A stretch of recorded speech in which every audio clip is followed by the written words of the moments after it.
You're listening to the Sweet Life Entrepreneur Podcast. Simplified strategies to grow your service business and launch a life you love faster. With business mentor and entrepreneur activator, April Beach. Okay, so let's go ahead and dive in here. Let me have Tim. Can you close the door, babe? Yeah. Thanks. Thanks for taking care of that. Mom, I'm going to high school. Okay, babe. All right, cool. So let's go ahead and get started. I'm just going to totally introduce you, and then you can say all your jazz and talk about all your good stuff, and then we'll dive into. I'd love for you to share about your family and your girls and whatever you're comfortable with, because most of the listeners here do have families, and so my area of specialty is business modeling for family and lifestyle freedom. Okay, sure. Let's do it. Well, nothing off limits, so feel free to ask anything. If there's something I don't bring up or you're curious about, I'm extremely transparent on it. So cool. I love it. I totally anything you want. I appreciate it. And then we'll try to go for like 20, 25 minutes at most. Okay. Okay, Perfect. Awesome.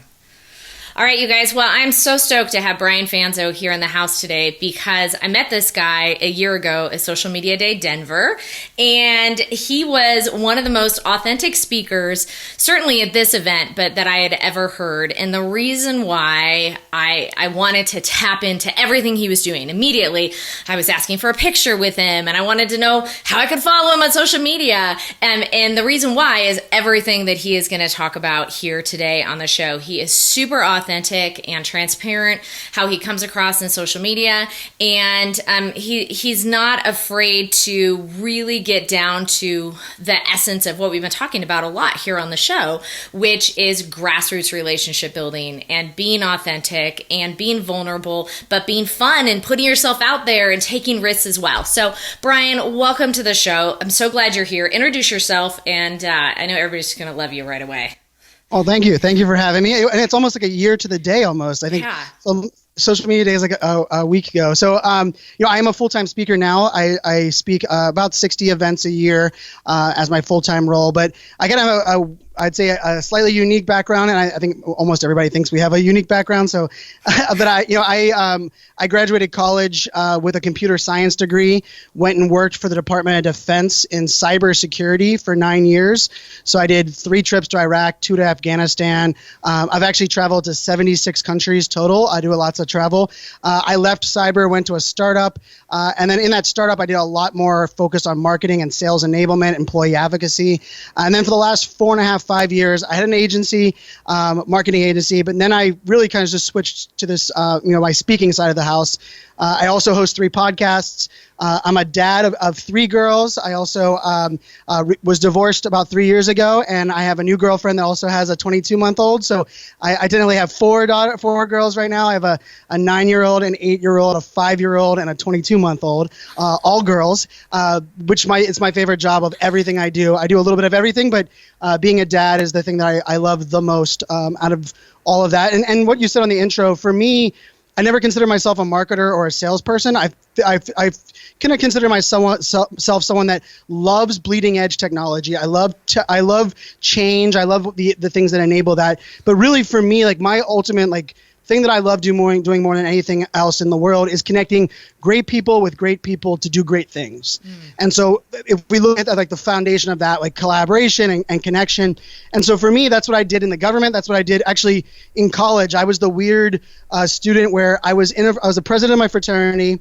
I was a computer science major, and I was the assistant captain of the ice hockey team. And there was nobody that on the hockey team that was also in a fraternity. There was no one in a fraternity that was a computer science major. Like I was literally and so I brought these groups together, and by my junior year, we were having these parties of groups of people that maybe not would have thought from the high end that you would align, but based on my connections and being able to bring people together, it really, it changed conversations. Some of my best friends now are like, I would have never thought I was a fraternity guy and I'm best friends with a hockey guy, or the hockey guys are best friends with computer science nerds, or whatever you might want to call it. So for me, that's where I come at it. And so I try to be, and I'm extremely transparent, sometimes to a fault where, sometimes it pushes different elements. But I think for me, what it is it's it's about risk versus reward. And I think if you look at it today, especially in 2019, social media has the ability to connect us like nothing else in the world. I say this on stage, I believe we're living in the greatest time in history.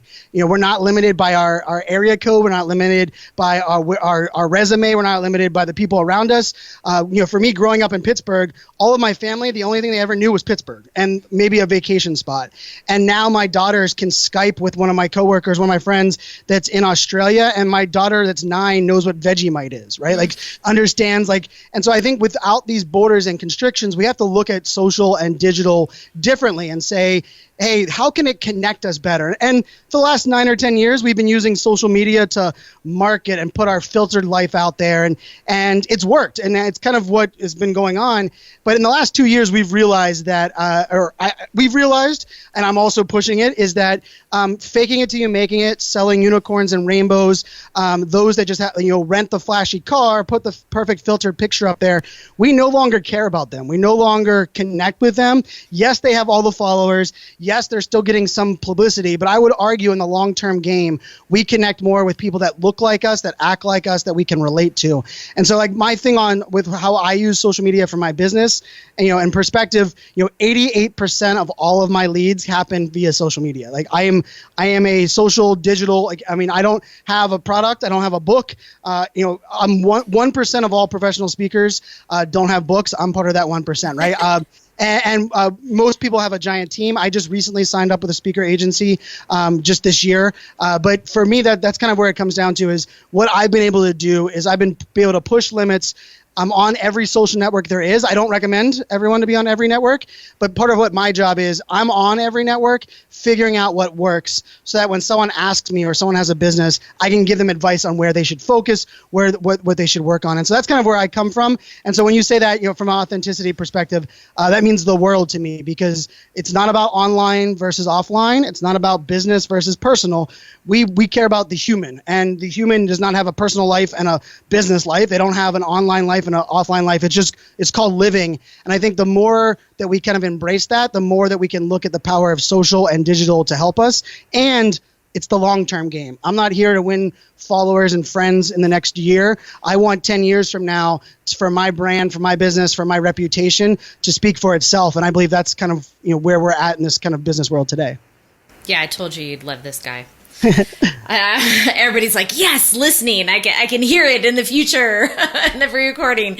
Absolutely, and that's why I have been literally hunting you down since we met for you to be a guest on the show. So I'm so glad that you're here. I appreciate your time. So for entrepreneurs, this sounds scary. There's a new business or an established business, and they're putting their brand out there, and they're trying to get their message right, and they're trying to get their ICA right, and all these things. And so authenticity is hard, and it seems scary. What are your recommendations to those businesses, whether they're new or they've been around for about 5 years, and all of a sudden they're thinking, wow, we're kind of putting out this fake predetermined crap. We really want to connect with people more. What are your recommendations to those businesses?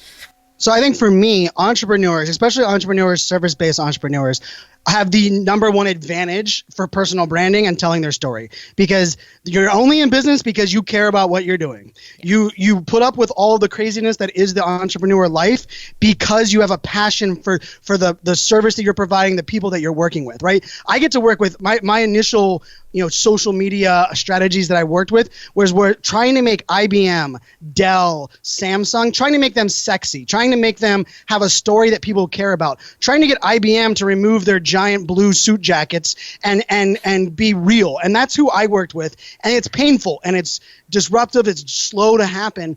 But funny enough, for them, they're seeing the light. They're realizing that nobody trusts a brand. Mm-hmm. Nobody trusts a logo. We trust people. And we've heard this adage forever. People buy from people. A brand is only great because of the people that they make up from. But in this weird digital world we're living in, we do get a little bit of this opportunity for us to, I wouldn't even say catfish, because that's, I would say we have an opportunity to be something that we're not, to make claims that really we haven't really built up.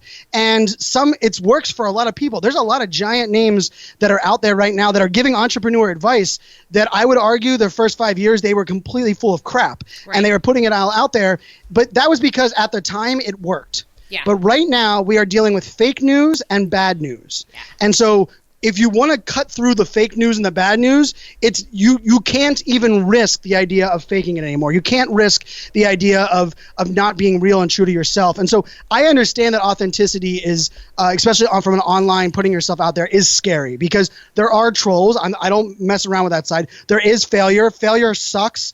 I'm all for understanding that failure oftentimes is a necessary evil, but I'm also one that makes sure people realize that failure really does suck. And when you do get kicked, and the very first time I talked about my tattoos on my Instagram account in 2016, I lost 2 clients in that month that kind of linked it back and said, Brian, we love you, been working with you for a while, but that kind of putting yourself out there doesn't really align with our brand. And I can tell you, I wasn't in the place for my business to lose that. It hurt. I remember thinking multiple nights, what the hell was I doing?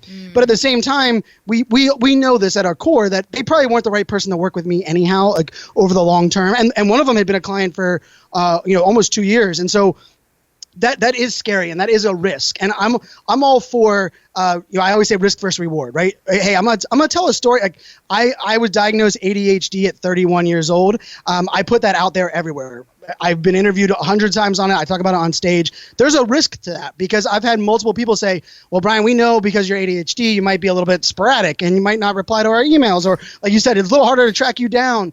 And that is the case. But the interesting thing about it for me has been, when I put out my vulnerabilities, when I put out all of these things about who I am, there's nothing that haters have, and there's nothing that I have to hide from. And so when you're able to do that, it's so empowering, and the freedom that it has given me is amazing. Like I wore a backwards hat and Converse Chuck Taylors on an IBM stage in front of 10,000 people. The very first person that had not worn a suit jacket on stage at their event.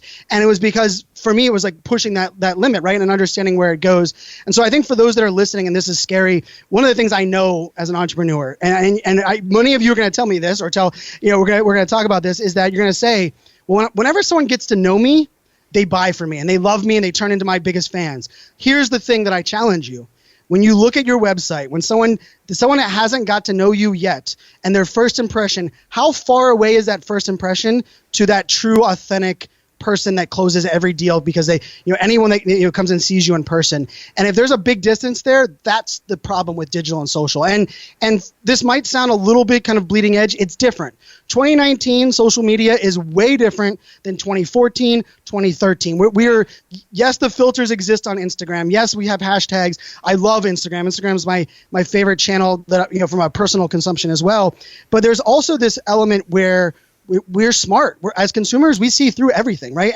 And even as brands, like I work right now with a lot of travel hospitality brands, and it's amazing. The thing that they're telling me is they don't want the perfect picture Instagram travel influencer. And I'm like, what do you mean? Like, travel influencers, like if you look at it, like every one of them are like on the most, and they're like, yeah, but the people that we're trying to reach to buy, staying in our hotel and get on an airplane, they don't look like that. They don't have 6-pack abs. They're not traveling nomads. They're like, they want to know what like the dirty laundry looks like, right? And I would put this challenge back to, this is how I use the phrase, think like a fan. Mm-hmm. And what I say is, put yourself in your own consumer's shoes. Who would you buy from? Someone that is portraying perfection and this ideal life, or someone that's kind of like you, that, hey, these are things that I'm good at. This is my experience, but I also live my life balance of family and decisions that you have. And it's amazing if you start reverse engineering every time you've bought from something from a service-based entrepreneur, you would all of a sudden realize, like, oh gosh, it's not the perfect one. It's not the one with the perfect website or the perfect colors, or like.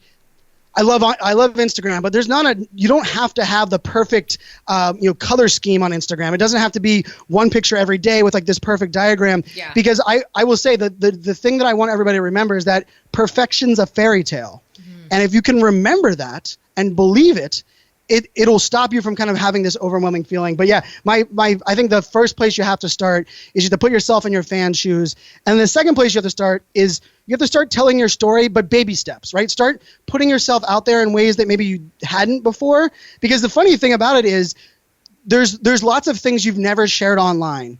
And if I asked you why, you would say, well, because when I thought about that in 2013, I would have never put it online. Right. Well, what we consume online now is way different than what existed back then. And so one of the things I challenge people is ask yourself questions that you answered years ago for what you were not putting. I'm not going to talk about my kids online. Okay, 2014, 2015, that made a whole lot of sense. Now we're living in kind of a different era where I do believe in privacy, and I do believe in a risk versus reward balance. But there is also an element of like, if I can mitigate the risks and the rewards of allowing me to tell my story and my life outweigh those risks, I'm going to do it. And like for me, my kids are a giant part of my entire brand, who I am. Right. Going through the divorce was very difficult on that.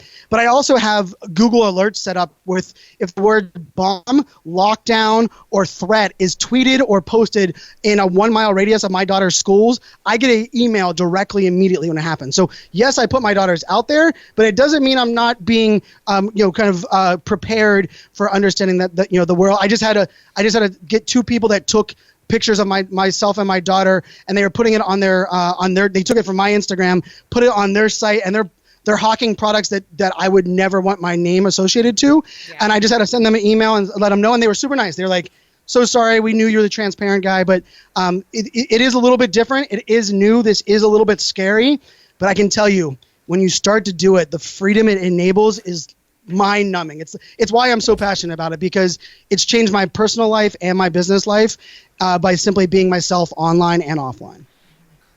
Oh, well, you can, and here, talk about like being transparent behind the scenes. Come on in, Tim. This is my son, Tim. This is my friend, Brian. There you go. Tim's been on the podcast before. Nice. So I don't have my keys. You have them. Okay, go ahead and look at my purse. Okay, thank you. There you go. There's authenticity at the core. Sticker. Okay. But I just put the 21. Okay, cool. Thanks. I actually interviewed him on the podcast last summer. And I'm glad that you say that. So, and my middle son's a dancer. And so people know my kids' names. I talk about them on the show all the time. They know, Tim, Jake, and Sam, and we're traveling here and we're doing all this and that. And that's also one of the reasons why I connected so quick with you too, is because of your relationship with your kids and how they are part of your business model in your life. And so, the reality is when we're doing this and when entrepreneurs are listening to us do this, and here's Tim walking in the podcast recording studio. I'm totally not cutting that out, by the way, because that's the reality of life. And, when we're talking about these things, I think people wonder, where is that connection between my business and my personal life? Yeah, let's say they're a logo designer or they're a marketing strategist or whatever, and then they happen to be, renting a lake house for the summer. And I think people wonder, and this is what has gotten me hung up in the past also, is that nobody actually really, people don't want to see my life. People don't want to see that. And I remember saying that to you last summer when we met, and you're like, no, April, but they do, because it makes them realize that you're just like them. And I think this is where there's a balance, right? There's a difference between transparency and oversharing, right? And I think this is very important. And just to put this out there, I believe every business, every person that's listening to this, I'll make one guarantee. I know something about your business, and it's a guarantee. Every single person, you're in the business of trust. Trust is what you're building, it's what you're maintaining, and it's what you're scaling. And how your marketing becomes really good because your clients give you testimonials, which extend your trust.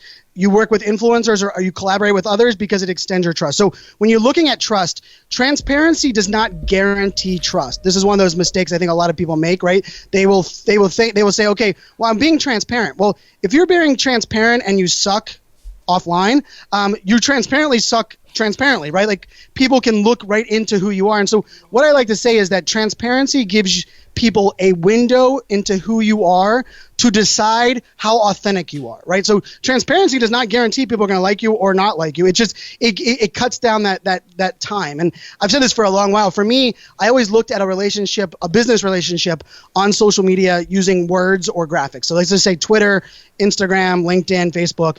I looked at that as an 18-month cycle, right? So like then they follow me, they start to understand who I am, we start to connect, we start to have random conversations, then we move it maybe to email. It's like an 18-month cycle. But I believe if you start being transparent, you use video, which video it's hard to fake, it's hard to sell unicorns and rainbows in that sense. It's hard to fabricate all these lies that we've kind of lived in the digital world. I look at video, it shrinks that cycle down to 6 months. And now if they follow you and get to know you at a personal level, I believe that shrinks it down to a 90-day cycle, right? And so someone can get to know me without ever meeting me in person. If you follow me on Instagram and you watch my stories, you're going to see me upset. You're going to see me with my kids. You're going to hear me talk about financial things. And there is a risk. There is like a piece that are there. But part of me when I'm sharing, when I'm telling my story, what I ask myself is what I'm putting out there going to harm myself, my business, or the people that I love, my family? Is it going to have some kind of harm to them? And then I also ask myself, what's the value for this? And if it can impact one person, then I'm like, okay, that's a value, because this is that other piece of this that we have to take back. If I would have told business owners, especially entrepreneurs 10 years ago, that you could reach 1 or 2 people every single day that are your ideal demographic persona, every day 1 or 2 new people, you would sign up 1,000%. And weirdly enough, on social media, we're like, well, if I don't have 4,000 followers, why do I care? And you're like, well, do we need 4,000 followers, or do you need 1 or 2 people that you can connect with, over a weekly basis that you build that rapport with? And so I think that's part of what hangs up people as well, is that you're worried about the masses. Mm-hmm. And when you stop worrying about the masses and you start worrying about the people that you want to build trust with, all of a sudden you have to kind of remove that. And for me, that was hard. That was a little difficult in the speaking side of the house for me, because there are a lot of speakers that do things way different than I do, and they would never share. And so I would see their perfect life and their Lamborghinis, and they actually own those, and like they're not renting, like they've built that. And so what I ended up doing was, and this is truthful as I can get, is I had to unfollow a lot of them on Facebook. Because what I realized was they're not my client, they're not my ideal audience, and they're not the people's opinion that I should be worrying about. The people worrying about are my community of people and the people that are potentially hiring me, not my direct peers. And I think as an entrepreneur, sometimes that trips us up. Wow. Because we're thinking about competing with our entrepreneurs, or, hey, that other entrepreneur, what if they see this? Who cares if they see it? Right. It's a matter of what's the trust I can build with the people that are out there. And I would argue this. If you already have customers today that love you and like you, the more transparent you become and the more access you give them, the more they become your super fan. Yeah. They become your marketer. They become your sales. We've all known this, especially in the service-based side. Those testimonies, and the best way to empower them is to let them in. And it's a little scary. There is some risk, but it is a space that I think when you stop worrying about your peers and stop worrying about the circle that exists, and everyone out there, here's the thing, you control your feed. If you tell me that social media is toxic and it's ruining your life, I say you're following the wrong people. Right. I don't believe it's social media's problem. It's your problem. Go back in, unfollow, block, remove people, you are the dictator of your own feed. And yes, there's advertising, and yes, but if you think about it, advertising, especially in Facebook and Twitter and YouTube, advertising wants to get you the things that are best for you. Like let's face it, they're not trying to advertise things that you don't want to see. So the more you control your feed that you're worried about, the more that you're not influenced by that. And so for me, like, Instagram is public and out there, and I follow a lot of people, I connect with a lot of people. But my Facebook, I shrunk the circle of people that I was influenced by about 25%, because I realized there was 25% of people, I saw them, I started to worry about their opinions, and then I put in the value chart and said, wait a second, they don't impact my business, they don't impact my personal life on a direct thing. Why am I letting them dictate what I share online? And that was a big moment for me. So I challenge you, if you're not enjoying one of the social channels right now, unfollow and block every time you don't like a post. And now that doesn't mean if someone disagrees with you. I do believe we need people that we don't want a talking head, everybody's saying the same thing. Right. But if something really hurts your feelings, or it changes your emotions drastically, block, unfollow, and they even have things now where you can mute for 90 days. Yeah. Like, mute them for 90 days, they come back in your feed. But that's kind of like where I think if you start, because it's amazing when you realize, like, oh, wait a second, I don't care about their opinion. I can start to put this out there, and the people's opinion I care about will be strengthened the more transparent you are online. Yeah, I love that. Okay, so great challenge for you guys who are listening. So clean up your feed. Make sure you're being influenced by those people that inspire you, those people you want to connect with, those people that I think also push you to be yourself, and you see them being themselves too. I love what you were saying about how you show up on stage. So I just started speaking last year, and I'm trying to start doing some more and more speaking. And I show up in flip flops. I mean, it's just who I am. I'm in flip flops. I'm usually wearing like kind of beachy type of clothes, and I wouldn't show up any other way because I would be lying if I did. I don't own heels. I think I have like one pair that I have to wear. And it's my most hated thing on earth, but seeing you, do that and go out there and speak on stages, with your backwards hat is encouraging too. And I think that, and it goes really along the lines of your brand and what you encourage in other people. So you're inspiring people to be authentic. Let's give them one call to action they can do like right now. They're listening to this show. They have their social media channel, whatever it is. They can choose Instagram. You and I both love Instagram. Instagram's a great place to be. Follow Brian, by the way. What's your Instagram handle so everybody can follow you? So consistency is important for everyone that's out there. So I'm iSocialFans on every single channel. Perfect. So the letter I, social, and then FANZ. My last name's Fanzo. Consistency is really important for being discovered, being found. I do have other accounts. Right now I'm managing 5 Instagram accounts. A lot of it has to do with testing. I'm launching a new couples vlog. I also have like a speaker one that's only speaker one that I was testing for like an SEO. But if you search iSocialFans on all the channels, that's where I'm at. And if I give someone, I give everyone kind of a the word I'm going to give you that I want you to kind of focus this around, the word is access. It's one word, access. Ask yourself right now, what can I share? What access can I give my audience that allows them a peek into who I am? And the word access, it doesn't mean it can be access into who you are as a person. Maybe it's access behind the scenes before your next launch of one of your online products. Or maybe it's access to something that you're going on that you're nervous about or you're excited about. Or access into something within your business that is drastically changing. Because I know for entrepreneurs, that's pretty much a monthly occurrence for us. But the word I challenge, because I get people excited, I get people all kinds of fired up, and then they think about it, we write about it, we have ideas, but we don't do it. And that's where my mantra or the keynote that you saw is called press the damn button. Right. So here's the thing with that is if you're inspired, you're motivated, that's great. But if you do not take action today, none of this is valuable. Right. You're not. And so my challenge is press the damn button around access. And it could be a picture of your messy desk and say, for those that don't know, this is how I work. Right. And you would be amazed. You'll get more engagement on that than the picture you've thought about taking for 3 months and you post it on your Instagram. Right. Or show people like, hey, this is my morning routine. Like we love seeing the morning routine, the evening routine. Hey, those kind of things. But the word that it's amazing when I build out a content strategy for entrepreneurs, everything comes back to access. Like, how can I give people access to this? How can I give them access to this? Even like, oh my goodness, I'm going on vacation. Give people access into your routine for keeping your business running while you're going on vacation. Your current clients are going to be like, wow, she's a superhuman. Like the fact that she's doing that. The funny thing is you're already doing all of the amazing things because that's how you're an entrepreneur. If you weren't doing all of these amazing things, you wouldn't be an entrepreneur. Because I've worked U.S. government. I worked at a startup, been an entrepreneur for 4.5 years. Entrepreneur is the hardest job I've ever had, hands down, no bear about it. But at the same time, it's the one that I'm passionate about. So that's where I challenge you to press the damn button, but start with access. Give people access. When you listen to this podcast, don't do it in a month. Don't say you want to wait till your hair's done. Don't say you want to wait till something's perfect, because every time you tell yourself that you're going to wait for something is just one more excuse for you not actually pressing the damn button. So that's where I challenge you to start. Okay, love that. All right, and then one last thing before you leave us today.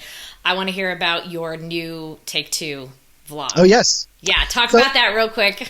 I will. Talk about access. I love this. It gets me so excited. Okay. Yeah, so for me, I kind of had I would say the fairy tale. I got married right after college. We waited 5 years or so before we had kids. We traveled the world.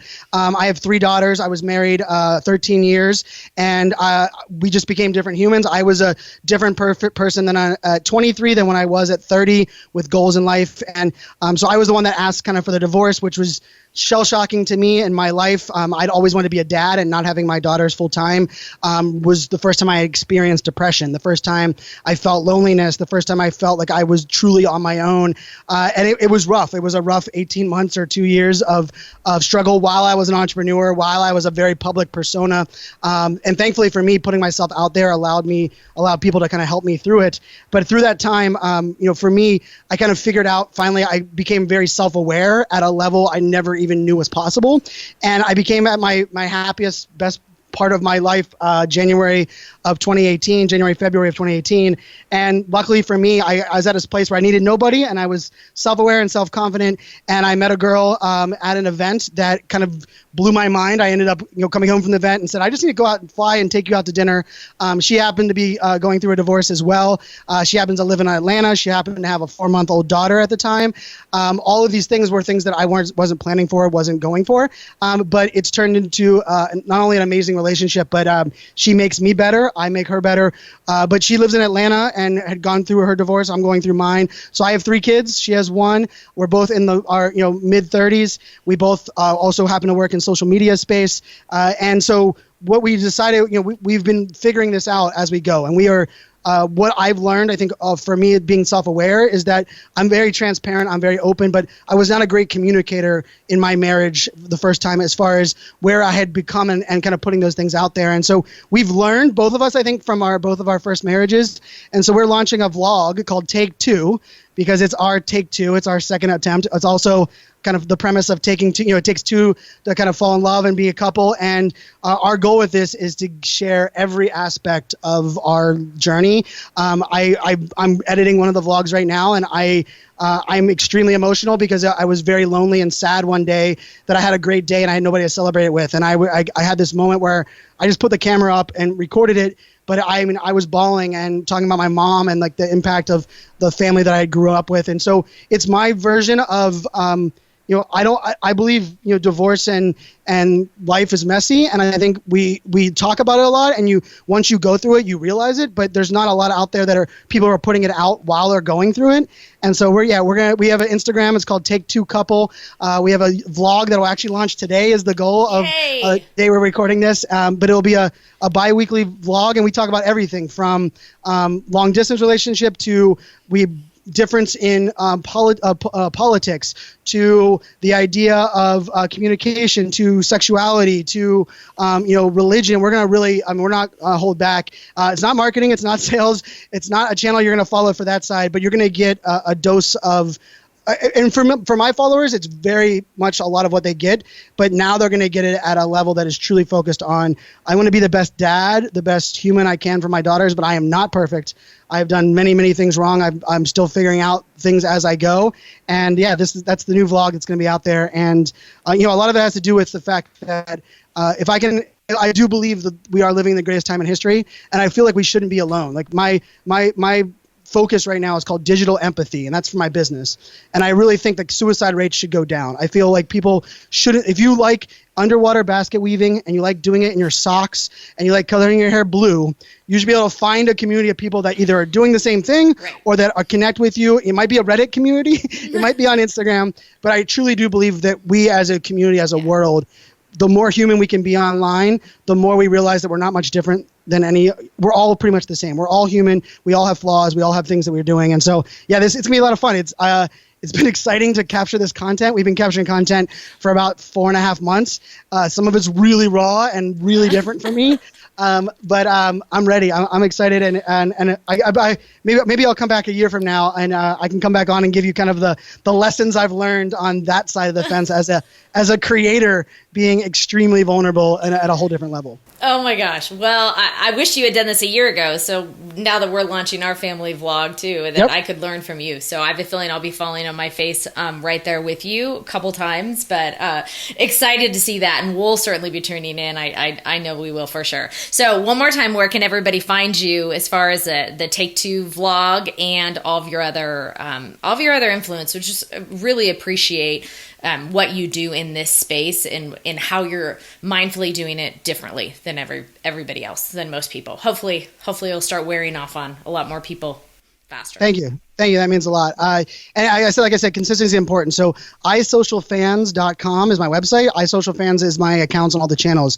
For the vlog, take2couple.com will reroute you to our Instagram account. And we also have, of course, a YouTube. But everything's take two couple, the number two. I'm sorry. So take the number two. I see I'm still new on pushing this one out. Isocialfans, I can say that all day long and give you the pitch. But yeah, take the number two couple.com will reroute you to the Instagram, and we have the YouTube channel. We're launching a TikTok, which is Musically. For those that don't know, it's kind of a that's the house, because one of the goals is I want to reach a younger audience that is maybe graduating college or in their for early years of marriage, and give them access that I wish I had. And if I keep talking to the same group of people that I already have an audience on, I'm just going to be talking in an echo chamber. So I'm studying things like TikTok and merging technologies. And we're not going to talk about our couples vlog or marketing on that channel either. It's going to be our funny, fun selves. Like another aspect of our lives will be, we've recorded a couple of them that are just hilarious of us. I'm not a dancer. She is a dancer. She was a gymnast.